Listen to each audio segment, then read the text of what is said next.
Hi everyone, I'm back with my second video for the special mission for July-August for K-Influencer Academy. Today's topic is my experience in Korea. Like the last video, which was about my experience in Suwon and going through the temporary palace, this video is about me visiting Jeju Island's Aeronautical Museum.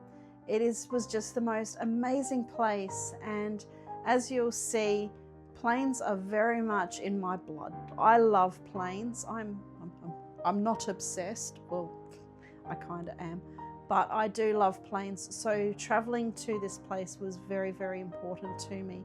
So sit back, relax, and enjoy my video of going to the Jeju Aeronautical Museum. And don't forget to wait till the end. I have a bonus video in regards to the Korean 80th anniversary of liberation. So, look out for that.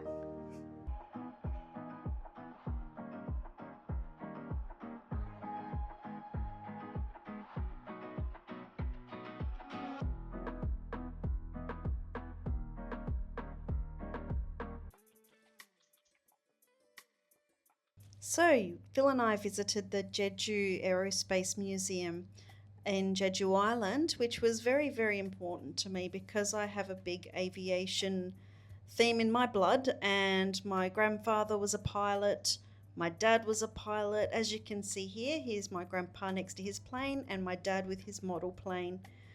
Oh, planes are just so important in my family, and I wouldn't say I have an obsession, but then I would be lying.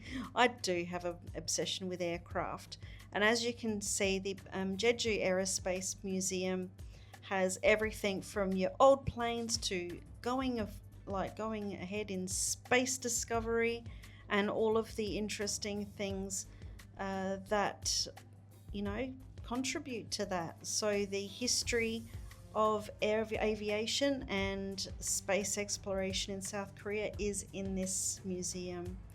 So I'm not entirely sure what all of this stuff was, but as you can see, exploration and learning things has gone back back a long time, and this is just letting everyone know what people did back in the old days to learn all they could about space, astronomy, I can imagine, and all of their star charts and how they read the sky and everything like that, which was very important. One thing I've noticed whilst visiting museums is the absolute thirst for knowledge and technology that South Korea has, which is awesome. And so here's us coming down into the main hall area with some amazing aircraft. Don't ask me what each one of them is because I kind of don't know. However, having said that, the day that I did visit there, I was on the phone to my dad and video calling him, and he was able to tell me what every single aircraft was. And the fact that I can't remember what he said really upsets me because he's no longer with me. He passed away a month ago. And all of his aviation knowledge is kind of gone now. So he knew everything there was to know about planes. He knew different models. In Australia, my dad could actually tell you what sort of plane it was just by its call number. So those are memories I will always forever remember with my dad. And so as I was walking through here, I was also talking to my dad about the development of aircraft and the aviation industry in both countries, and just really enjoyed looking at all of this stuff and the history. It's a bit like in Australia, there is a little aircraft museum in Northern Territory in Alice Springs where my grandfather was involved in. He was actually the founder of the Alice Springs Gliding Club, and there is actually a long distance trophy that was actually in his name. So if you want to look up the Wallace Wood long distance gliding trophy, that's my grandpa, who was actually killed in 1961 in his Tiger Moth. But look at all this interesting stuff, just as I'm talking about my family history as we're walking around here. It just brings back so many memories about my family and their love for aviation. So that's the main part of the hall in the Aerospace Museum. So just looking at that awesome stuff and having a photo with Bumblebee, and then going outside to look at the different types of planes. I will put the names of each plane below here. This one is a very, very special plane. And this is a Douglas C-54D Skymaster. So just walking up into this aircraft, it reminded me of the old days with Dad when he used to take us to McDonald's at Westlakes, which had a similar aircraft, which was actually part of the dining room, and it had all of this stuff in it, and you could literally have a look at it and eat your lunch because they had little tables in it. But it was really awesome to see inside this amazing plane. I dare say that's where the people slept and whatnot, and where everyone sat. And it would have been very interesting to fly back in the day. It would have been very rickety and very, rough. But all in all, it is a really lovely looking plane, and I just really loved walking through it. Just so beautiful, and it just reminded me of old days because I live very close myself to Edinburgh Air Base in South Australia.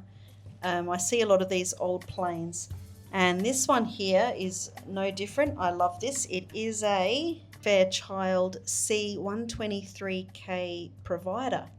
So it reminds me of a type of Hercules aircraft, which I quite often used to see a lot of near where I lived. We have a few different types of old planes like this out at Edinburgh Air Base. And this one actually does remind me a lot of the little stumpy Hercules. Looks very similar to an Orion, but it's a bit stumpier, and it's green. We don't see that one out as much, whereas I believe they have retired the old Orion aircrafts. And but still just such a beautiful plane to look at. And these ones here are a McDonnell Douglas F4E Phantom. And I was having a look at some pictures because, don't quote me on this, but I have a feeling that this little buddy here is the same sort of plane. And here we have a Bell UH-1B Iroquois. I couldn't see what the little green one was because I couldn't find the details. But this other one here, right as we're walking past, is a McDonnell Douglas RF-4C Phantom. And this one is an F-86 Sabre. So I don't know who actually built this plane, but it's very cute. And lastly, this one is an F-86F Sabre.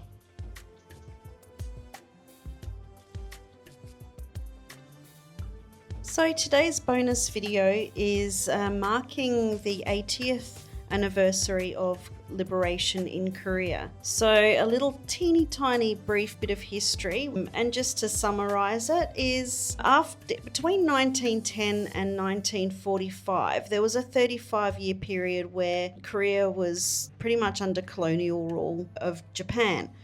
But after the World War II ended, Japan lost and Korea got its independence and was liberated from that. And they became their own nation. And this year marks the 80th year of that happening on August the 15th. And in Adelaide, how are we celebrating that? Well, I'm going to be celebrating alongside some amazing people who are the Korean Adelaide Singers.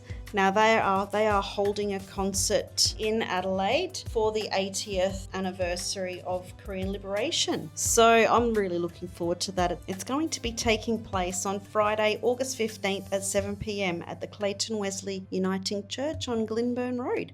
So I am really looking forward to seeing that. I've seen them before in concert, and if you look in the background is bits and pieces from that concert, but it was such a beautiful concert to listen to, and I am looking forward to this. So thank you again, everyone, for watching my video today. I hope that your love for aviation grows from this video and your love for Korea as well. So have a wonderful day, everyone, and I will see you next month in my next mission videos. Don't forget to like this video, everyone, and to subscribe to my channel.